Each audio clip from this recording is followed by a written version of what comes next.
ഞാൻ ഒരു മലയാളിയാണ്. എന്നാലും എൻ്റെ വർത്തമാനം കേൾക്കുമ്പോൾ നിങ്ങൾക്കറിയാമല്ലോ ഞാനൊരു മലയാളിയാണെന്ന്.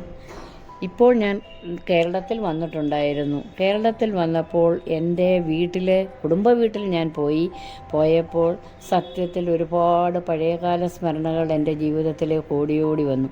ദിവസങ്ങളോളം മാസങ്ങളോളം ഞാൻ പല കാര്യങ്ങൾ ചിന്തിച്ചപ്പോഴും ഈ എൻ്റെ ചെറിയ ഓരോ അനുഭവങ്ങളും കുട്ടിക്കാലത്തുള്ള എന്ന് വെച്ചാൽ ഞാൻ പെറ്റിക്കോട്ടിട്ട് നടന്ന സമയം മുതലുള്ള എൻ്റെ ജീവിതകാല സ്മരണകൾ ഞാൻ നിങ്ങളോട് പങ്കുവയ്ക്കാൻ ഞാൻ ആഗ്രഹിക്കുന്നു. അങ്ങനെ കേരളത്തിൽ നിന്നും ആലപ്പുഴ ഡിസ്ട്രിക്റ്റിൽ മാന്നാറ് കുട്ടമ്പേരൂരുള്ള ഒരു സ്ഥലത്താണ് എൻ്റെ വീട്. അവിടെ ഞാൻ എൻ്റെ തറവാട് വീടായ വീട്ടുപേരല്ല, തറവാട് വീട്ടിൽ ഞാൻ ഇപ്പോൾ ചെന്നപ്പോൾ, ഞാനും എൻ്റെ കുടുംബവും കൂടി അവിടെ ചെന്നപ്പോൾ ആ വീടിൻ്റെ അവസ്ഥയും ആ വീടും എല്ലാം കണ്ടപ്പോൾ നെഞ്ചു പൊട്ടിപ്പോയി. കാരണം പല ഓർമ്മകളുടെ ഒരു കൂമ്പാരമാണ് എൻ്റെ ആ വീട്.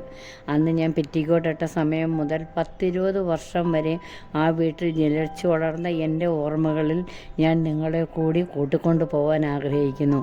അതിലേക്ക് എനിക്ക് സപ്പോർട്ടും നിങ്ങളെല്ലാവരും എനിക്ക് തരുമെന്ന് ഞാൻ കരുതുന്നു. ഇപ്പോൾ ഞാൻ കേരളത്തിലല്ല താമസിക്കുന്നത്.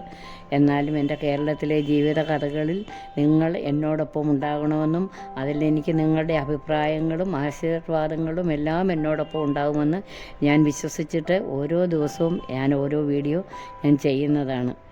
പിന്നെ ഞാൻ നിങ്ങളെ കൂടെ കൂട്ടിക്കൊണ്ട് പോകട്ടെ. മധുരിക്കും ഓർമ്മകളെ മലർമഞ്ചൽ കൊണ്ടുവരൂ, കൊണ്ടുപോകൂ നിങ്ങളെയാ മാഞ്ചുവട്ടിൽ. എന്നോടൊപ്പം ആ മാങ്ങ പെറുക്കി നമ്മൾക്കൊന്നിച്ചിരുന്ന് എൻ്റെ കഥകൾ നിങ്ങൾ കേട്ട് ആസ്വദിക്കുമെന്ന് ഞാൻ വിശ്വസിക്കുന്നു.